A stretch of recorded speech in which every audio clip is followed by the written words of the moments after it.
Hello viewers, welcome to 3R classes. 10-11 दिन के बाद आज हम लोग क्लास शुरू कर रहे हैं। इसके पीछे कुछ रीजंस थे। तबीयत बहुत ख़राब चल रही थी, मौसम बहुत ज़्यादा चेंज हो रहा है। प्लीज़ आप लोग अपना अपना ध्यान रखिए, क्योंकि एक बार तबीयत ख़राब होती है तो आप लोग जो भी आप पढ़ रहे हैं, जो भी आपका दिनचर्या होती है, सारी अस्त व्यस्त हो जाती है। चलिए नई ऊर्जा के साथ में आज की क्लास को शुरू करेंगे। सिंचाई एवं बहुउद्देशीय नदी घाटी परियोजनाएँ। गाइस, क्लास शुरू करने से पहले वही छोटी सी रिक्वेस्ट है, वीडियो अगर अच्छा लगे तो लाइक एंड शेयर ज़रूर करिएगा। डेली क्लासेस आएंगी। ये यूपी स्पेशल की बुक है, हम उसको कवर कर रहे हैं। इससे पहले 6 क्लासेस हम लोग देख चुके हैं, ज़रूर देखिएगा उनको। चलिए शुरू करेंगे। आज का पहला सवाल है, निम्नलिखित में से कौन सा बांध उत्तर प्रदेश में नहीं है? निम्नलिखित में से कौन सा बांध उत्तर प्रदेश में नहीं है? तो ऑप्शन देखिएगा, अहरोरा बांध, अडवा और बघेलखंड बांध ये अपने उत्तर प्रदेश में है, जबकि बधुआ बांध उत्तर प्रदेश में स्थित नहीं है। बधुआ बांध कहाँ पर है? ये आपके बिहार में स्थित है। तो देखिए, अहरोरा बांध कहाँ पर मिलेगा? मिर्ज़ापुर उत्तर प्रदेश में है। अडवा बांध ये भी मिर्ज़ापुर उत्तर प्रदेश में है। बघेलखंड बांध बलरामपुर उत्तर प्रदेश में है। बघेलखंड के नाम से लगेगा जैसे कि ये मध्य प्रदेश के आसपास का क्षेत्र है, नहीं, बघेलखंड बांध बलरामपुर उत्तर प्रदेश में स्थित है। अगला क्वेश्चन है, उत्तर प्रदेश की सबसे बड़ी बहुउद्देशीय परियोजना निम्नलिखित में से कौन सी है? आप लोग जानते हैं उत्तर प्रदेश की सबसे बड़ी परियोजना कौन सी है? रिहंद बांध परियोजना। कहाँ पर है ये? सोनभद्र के पिपरी में है। देखेंगे इसकी व्याख्या, क्योंकि प्रश्न के साथ साथ इसकी व्याख्या पढ़ना बहुत ज़रूरी है, क्योंकि इसमें से भी घूम फिर करके क्वेश्चन आपके सामने ज़रूर आते हैं। उत्तर प्रदेश की सबसे बड़ी बहुउद्देशीय परियोजना है रिहंद। रिहंद परियोजना कहाँ पर है? ये उत्तर प्रदेश के सोनभद्र जिले के पिपरी गांव में स्थित एक गुरुत्वाकर्षण बांध है। नया फैक्ट आपको यहाँ से मिल जाता है कि रिहंद बांध परियोजना जो है ये गुरुत्वाकर्षण बांध है। रिहंद बांध को गोविंद वल्लभ पंत सागर के नाम से भी जाना जाता है। देखिए, गोविंद वल्लभ पंत सागर अलग है, गोविंद सागर अलग है, ठीक है। गोविंद वल्लभ पंत सागर ये उत्तर प्रदेश में स्थित है और रिहंद बांध का ही ये दूसरा नाम है।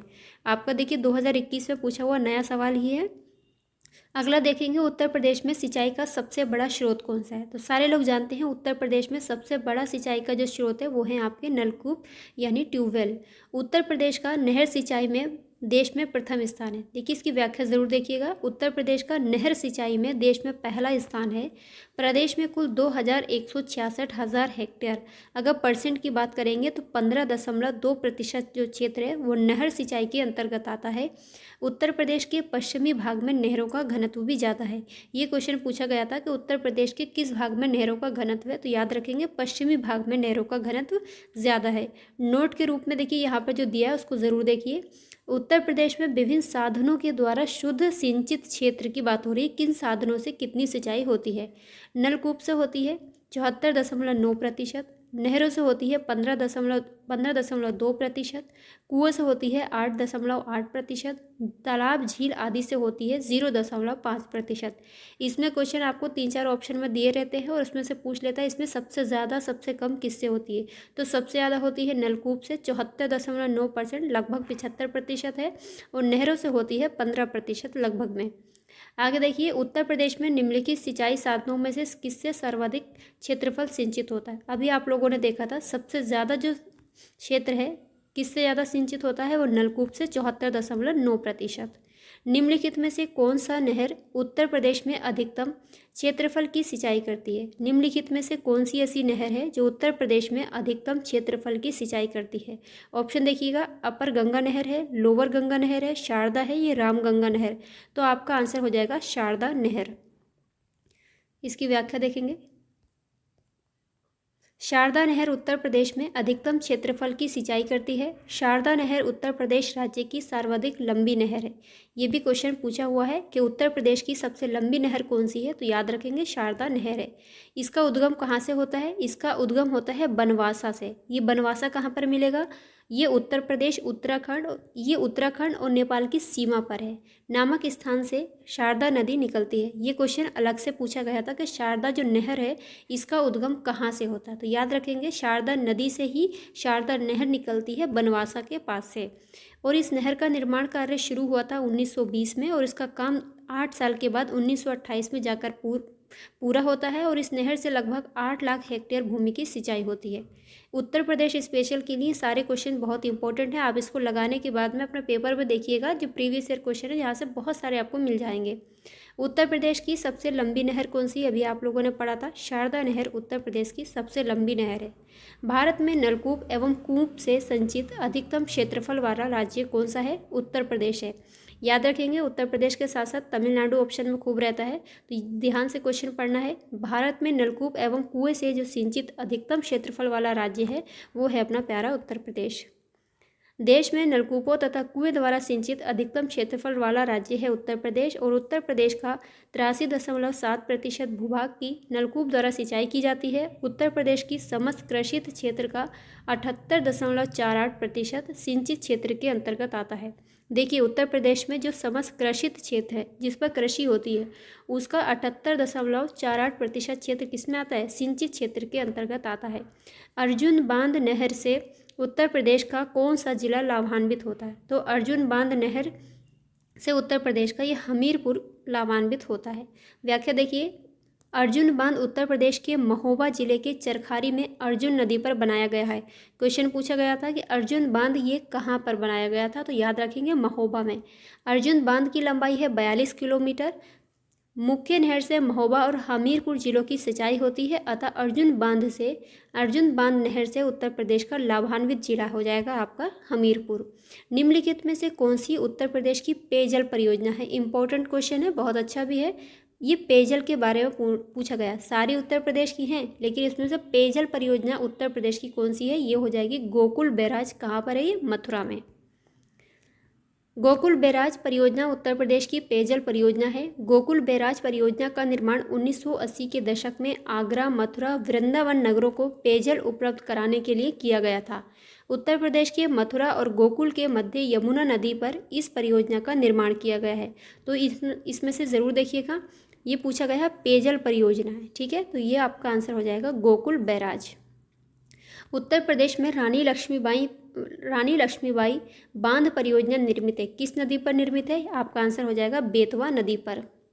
रानी लक्ष्मीबाई बांध परियोजना बेतवा नदी पर स्थापित है, जो मध्य प्रदेश और उत्तर प्रदेश सरकार की संयुक्त परियोजना है। ये ललितपुर, झांसी, हमीरपुर और जालौन जिलों की लगभग 2.64 लाख हेक्टेयर भूमि को सींचती है। दक्षिणी उत्तर प्रदेश का औरैया जिला मुख्य रूप से किस उत्पादक के लिए जाना जाता है? औरैया जिले की बात हो रही है, तो आपकी शुद्ध देसी घी के लिए जाना जाता है।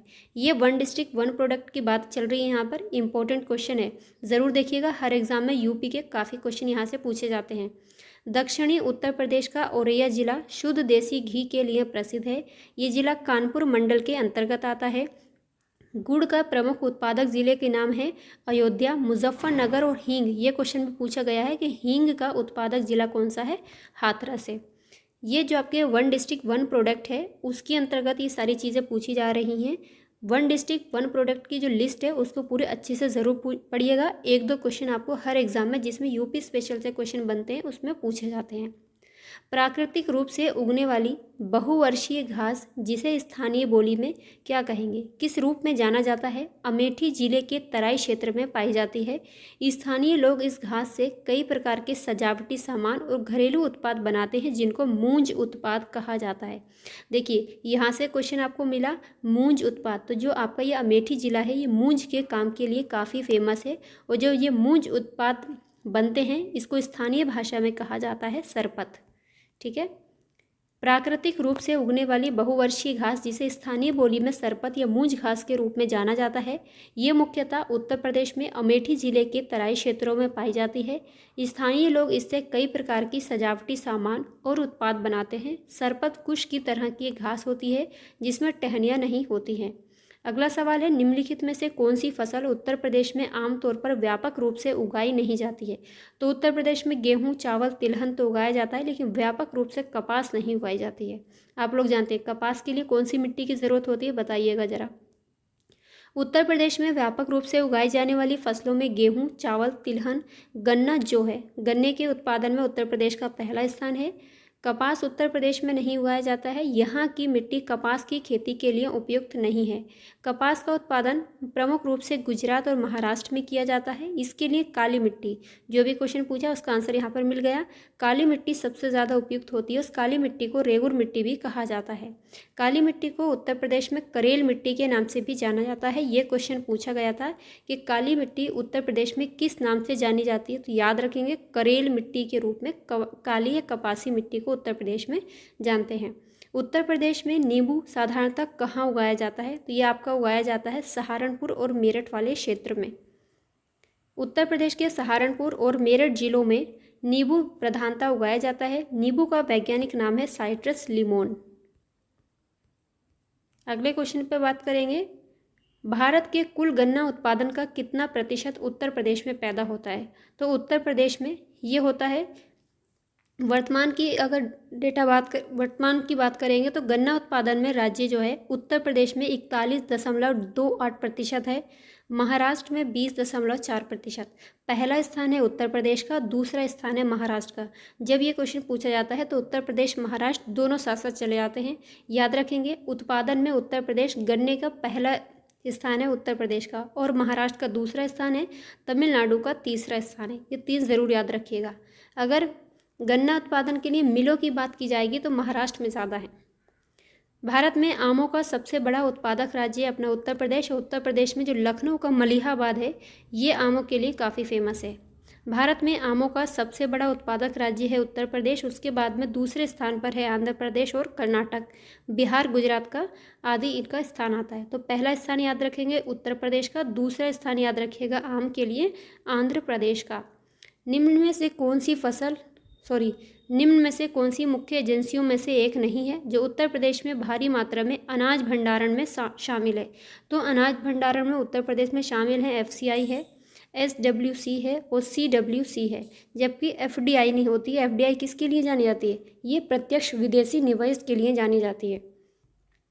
किसी एक देश की कंपनी का दूसरे देश में निवेश किया जाता है तो उसी को क्या कहते हैं, FDI यानी प्रत्यक्ष विदेशी निवेश कहा जाता है। इसका संबंध अनाज भंडारण से नहीं है, जबकि भारतीय खाद्य निगम FCI, केंद्रीय भंडारण निगम CWD तथा राज्य भंडारण निगम SWC अनाज भंडारण के लिए उत्तरदायी हैं।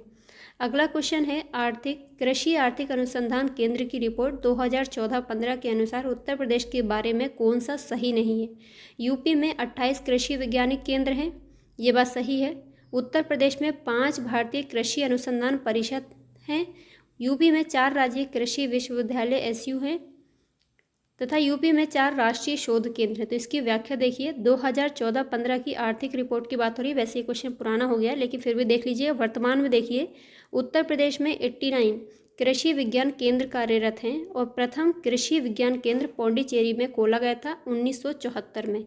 इंपॉर्टेंट क्वेश्चन है ये, यहाँ से भूगोल में भी यहाँ से क्वेश्चन पूछा जाता है। उत्तर प्रदेश में निम्नलिखित में से किस जिले में बाबू गेंदा सिंह गन्ना शोध संस्थान स्थित है। देखिए यहाँ पर बाबू गेंदा सिंह गन्ना शोध संस्थान की बात कर रहा है तो ये है कुशीनगर में। अगर डायरेक्ट पूछेगा गन्ना शोध संस्थान कहाँ पर है तो ये आपका मिल जाएगा लखनऊ में। बाबू गेंदा सिंह गन्ना शोध संस्थान उत्तर प्रदेश के कुशीनगर जिले में स्थित है और ये संस्थान जो है सेवरही नामक स्थान पर है। इस शोध संस्थान की स्थापना होती है 1976 में और इस संस्थान के पहले निदेशक थे HN सिंह बनाए गए थे। तो याद रखिएगा, नया क्वेश्चन है, गन्ना संस्थान के नाम से आपको लखनऊ पर टिक नहीं करेंगे। यहाँ पे दिया गया है बाबू गेंदा सिंह गन्ना शोध संस्थान जो उत्तर प्रदेश के कुशीनगर में स्थित है। उत्तर प्रदेश का बीज प्रमाणीकरण ब्यूरो कहाँ स्थित है, ये है आलमबाग लखनऊ में। उत्तर प्रदेश का बीज प्रमाणीकरण ब्यूरो कहाँ पर स्थित है, आलमबाग लखनऊ में। जो भी लखनऊ के लोग होंगे वो इस चीज़ को अच्छे से जान रहे होंगे। उत्तर प्रदेश में राज्य बीज प्रमाणीकरण ब्यूरो आलमबाग लखनऊ में स्थित है और इसकी स्थापना 2002 में की गई थी। अगला क्वेश्चन है, उत्तर प्रदेश में कृषक समृद्धि आयोग की स्थापना निम्नलिखित में से किस वर्ष में की गई थी। देखिए RO में पूछा हुआ सवाल है, कृषक समृद्धि आयोग की स्थापना की गई थी 2017 में। उत्तर प्रदेश में कृषक समृद्धि आयोग की स्थापना नवंबर 2017 में मुख्यमंत्री की अध्यक्षता में गठित की गई थी। कृषक समृद्धि आयोग का उद्देश्य वर्ष क्या था, 2022 तक किसानों की आय को दोगुना करना था। उत्तर प्रदेश का परीक्षा बांध किस नदी पर अवस्थित है? आप लोग पहले से जानते हैं, ये है बेतवा नदी पर। कहाँ पर है? झांसी में। परीक्षा बांध उत्तर प्रदेश में झांसी जिले के परीक्षा नामक स्थान पर बेतवा नदी पर बनाया गया है। अगला क्वेश्चन है, उत्तर प्रदेश में आलू निर्यात जोन कहाँ पर स्थित है? आलू निर्यात जोन जो आपका है ये है आपके आगरा में। उत्तर प्रदेश सरकार ने आलू के निर्यात के लिए निर्यात जोन की स्थापना की है, जिसमें आलू निर्यात के लिए आगरा जोन की स्थापना की गई है। उत्तर प्रदेश के तराई क्षेत्र में मुख्य रूप से उगाई जाने वाली सुगंधित चावल की किस्म का नाम क्या है? जो तराई क्षेत्र में उगाई जाती है चावल की किस्म, उसका नाम है काला नमक चावल। इसको काफ़ी बार जीआई टैग भी दिया गया है, सिद्धार्थनगर का चावल है। काला नमक चावल उत्तर प्रदेश के तराई क्षेत्र सिद्धार्थनगर में मुख्य रूप से उगाई जाने वाली सुगंधित चावल की किस्म है। ये भारत के अच्छे गुणवत्ता वाले सुगंधित चावलों में से एक है। इसकी खेती बौद्ध काल 600 ईसा पूर्व से की जा रही है। ये पूर्वी उत्तर प्रदेश के हिमालयी तराई क्षेत्र में काफ़ी मात्रा में उगाया जाता है। इसे उत्तर प्रदेश में सुगंधित काले मोती के रूप में भी जाना जाता है। देखिए कितना अच्छा क्वेश्चन यहाँ से मिल रहा है आपको। काले मोती के रूप में किसको जाना जाता है? अगर क्वेश्चन पूछ ले तो यहाँ पर कंफ्यूज हो जाएंगे। तो इसको काला नमक चावल को, कहाँ पर है? सिद्धार्थनगर में है। चावल के अधिक उत्पादन के कारण चंदौली को चावल का कटोरा कहा जाता है। उत्तर प्रदेश में चावल का कटोरा किसे कहते हैं? चंदौली को। और काला नमक चावल को जीआई टैग दिया गया है। कहाँ पर? ये सिद्धार्थनगर में इसका उत्पादन किया जाता है। अगला क्वेश्चन देखेंगे, उत्तर प्रदेश में नहरों के माध्यम से सतह के पानी की बेहतर आपूर्ति प्रदान करने के लिए इनमें से कौन सी प्रमुख सिंचाई और बहुउद्देशीय परियोजनाओं में से एक है? तो ये हो जाएगी वर्ष। एक नहीं है तो इसमें वर्षा जनक इसमें नहीं, जबकि रामगंगा, शारदा सहायक और गंडक परियोजनाएं इसमें शामिल हैं। उत्तर प्रदेश में सिंचाई के लिए नहरों को बहुउद्देशीय परियोजना के रूप में विकसित किया गया। इस उद्देश्य से 1973-74 में प्रदेश में 3 समादेश विकास परियोजना शारदा सहायक, रामगंगा और गंडक को शुरू किया गया। शारदा नहर प्रदेश की सबसे बड़ी नहर प्रणाली है। अभी हम लोग ऊपर भी इस क्वेश्चन को पढ़ चुके हैं। उत्तर प्रदेश में राज्य में टिहरी बांध परियोजना किस देश के सहयोग से पूरी की जाएगी? तो टिहरी बांध परियोजना कहाँ पर है? अभी तक आप लोगों ने पढ़ा था, ये उत्तराखंड में है, लेकिन ये किस देश की सहायता से, एक सहयोग से पूरी की गई है? तो याद रखेंगे सोवियत रूस की सहायता से। टिहरी बांध परियोजना का निर्माण भारत के उत्तराखंड राज्य के टिहरी जिले में भागीरथी नदी पर, याद रखेंगे नदी का नाम भी पूछेगा, ये काफ़ी बार पूछा है भूगोल में। टिहरी बांध परियोजना कहाँ पर है? सारे लोग जानते हैं उत्तराखंड में, लेकिन किस नदी पर है? भागीरथ नदी पर। किसके सहयोग से इसका निर्माण किया गया है? तो सोवियत रूस के सहयोग से इसका निर्माण किया गया है। टिहरी बांध की ऊंचाई है 260.5 मीटर या 855 फीट है। वर्तमान में इसकी स्थापित क्षमता 2400 मेगावाट है और भारत सरकार ने यहाँ अतिरिक्त 1000 मेगावाट की इकाई लगाने की मंजूरी प्रदान की है। टिहरी बांध परियोजना पर केंद्र सरकार ने 75% और राज्य सरकार ने 25% धन व्यय किया है। अगला क्वेश्चन है, उत्तर प्रदेश राज्य में निम्नलिखित में से सबसे ऊंचा बांध कौन सा है? उत्तर प्रदेश राज्य में सबसे ऊंचा बांध कौन सा है? रामगंगा बांध है। रामगंगा बांध का निर्माण 1978 में धामपुर बिजनौर के पास रामगंगा नदी पर किया गया था, जो 127.5 मीटर ऊंचा है। जबकि माता टीला बांध का निर्माण 1958 में किया गया था बेतवा नदी पर। ये ललितपुर में स्थित है। ये क्वेश्चन मैचिंग में भी यहाँ से पूछे जाते हैं, याद रखिएगा। रामगंगा बांध है बिजनौर में, माता टीला बांध है ललितपुर में। किस नदी पर? बेतवा नदी के ऊपर। इसकी ऊंचाई है 45.72 मीटर तथा रिहंद बांध है सोनभद्र में, रिहंद नदी पर स्थित है और इसकी ऊंचाई है 91.46 मीटर। मेजा बांध मिलेगा मिर्ज़ापुर में, बेलन नदी पर स्थित है और इसकी ऊंचाई है 40 मीटर। क्लियर? अगला क्वेश्चन है, उत्तर प्रदेश राज्य में परीक्षा बांध किस नदी पर बनाया गया है? अभी हम लोगों ने पढ़ा था, ये बनाया गया है बेतवा नदी पर। कहाँ पर? झांसी में स्थित है। व्याख्या देख लीजिए एक बार। उत्तर प्रदेश राज्य में परीक्षा बांध बेतवा नदी पर बना है। इसके जलाशय का उपयोग बिजली उत्पादन के लिए परीक्षा थर्मल पावर प्लांट द्वारा किया जाता है। बेतवा नदी हमीरपुर के निकट यमुना नदी में मिल जाती है। एक नया क्वेश्चन यहाँ से मिल गया, बेतवा नदी यमुना नदी में कहाँ मिलती है? तो याद रखेंगे बेतवा नदी यमुना नदी में हमीरपुर के निकट मिलती है। अभी क्वेश्चन पूछा गया था केन नदी यमुना नदी में कहाँ पर मिलती है, तो उसका आंसर था बांदा के पास में मिल जाती है। याद रखेंगे, इस टाइप से क्वेश्चन आपको भूगोल में काफ़ी पूछे जाते हैं। चलिए आज की क्लास होती है कंप्लीट। आगे की क्लास में हम लोग बात करेंगे पर्यटन पर। तब तक के लिए अपना ख्याल रखिए, पढ़ते रहिए। अगर वीडियो अच्छा लगा हो तो लाइक एंड शेयर ज़रूर करिएगा। बाय।